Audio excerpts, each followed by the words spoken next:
It is an honor indeed to join you today as we commemorate this year's World AIDS Day. I thank you all for the time you have taken from your busy schedules to join and lead us in observing this day. And from Mulwa and Governor, I did not expect such a large gathering. I thought it would be very few of us. This day allows us to reflect on our accomplishments, examine our gaps, and grow our resolve to end AIDS as a public health threat in Kenya.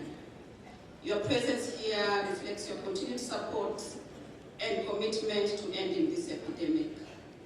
In more than 3 decades, our collective efforts have restored dignity and hope to people living with HIV and affected families. We also know that along this journey, we have lost more than 2 million Kenyans, men, women, and children to AIDS-related deaths. Ladies and gentlemen, our investments in the HIV response have yielded impressive results. People are more knowledgeable about the disease, with many of them adopting protective behavior and practices. And we have seen it here when those living with the disease were able to stand before all of us. We have also increased the use of scientific technologies and tools and empowered communities to access HIV services. The initial sense of powerlessness that acquiring HIV would undoubtedly lead to untimely death experienced 38 years ago has been replaced by a movement of strong actors, including the communities of people living with HIV represented here today. Working together in our HIV response yielded a 58% decline in annual AIDS-related deaths from 52,964 in 2010 to 22,373 in 2021. This encouraging performance reflects a 5-fold increase in the number of people living with HIV on life-saving antiretroviral treatment from about 250,000 in 2010 to 1.12 million in 2021. Let's celebrate the progress we have made. We remain alert that this battle is not over. HIV cases increased by 7.5% in 2021. That is not a good thing, my fellow countrymen. While women and girls continue to bear the brunt of the new HIV infections, the treatment outcomes for men and boys remain poor. This is not good news. And I can tell it is the truth because I know the men, they have to be reminded to do many things, even showering, Governor. Therefore, for the women who live with the men, please remind them to take their ARVs. We are also faced with the challenge of stemming new HIV infections among adolescents and young people aged 15 to 24 years.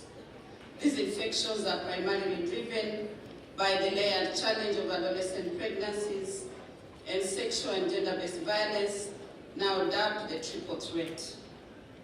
And our athlete has given us a solution that I believe doesn't need a very big budget. For us, kutengenezea wamama wetu uniform, sidhani ni bei kali kushinda zile nguo zingine wanavaa. I think it will be very easy. These overlapping challenges of new HIV infections, pregnancies, and sexual and gender-based violence among our children negate the gains we make in the health and education sector. They are not only disruptive to an individual, but the whole society. Child motherhood has long-lasting, severe health consequences for the girls. The government is committed to realizing the right to health through universal health coverage systems. We know that more than half of the 1.4 million people living with HIV are older adults who are also vulnerable to non-communicable diseases, including cancers. A new HIV infection today affects both the individual and the society at large. We will invest in primary healthcare model that promotes cost-effective preventive and curative care. We are committed to safeguarding the gains realized through donor support in HIV, TB, malaria, family planning, immunization, and nutrition programs. These programs have over the years relied on bilateral and multilateral donations arranged to finance essential commodities. This external funding has in recent years declined. To address these gaps, we have prioritized commodity security, including through the scale-up competitive local manufacturing. We will leverage on digital solutions to enhance our prevention and treatment programs. Ladies and gentlemen, Kenya recently joined other member states in a global alliance to end AIDS among children and adolescents. While HIV is no longer a death sentence, prevention of the disease remains the best viable option. We must invest in our response to eliminate mother-child transmission of HIV.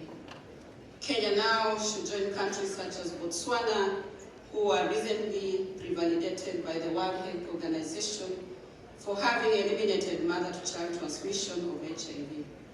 This milestone will only be possible if we cooperate as citizens, scientists, government, and other stakeholders.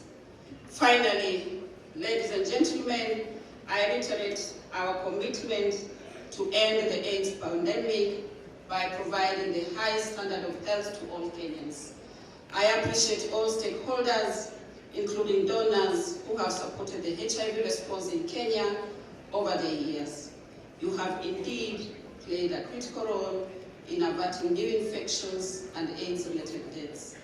The government, through my ministry, the county governments, and other partners will continue working with stakeholders to realize the vision of an end to AIDS.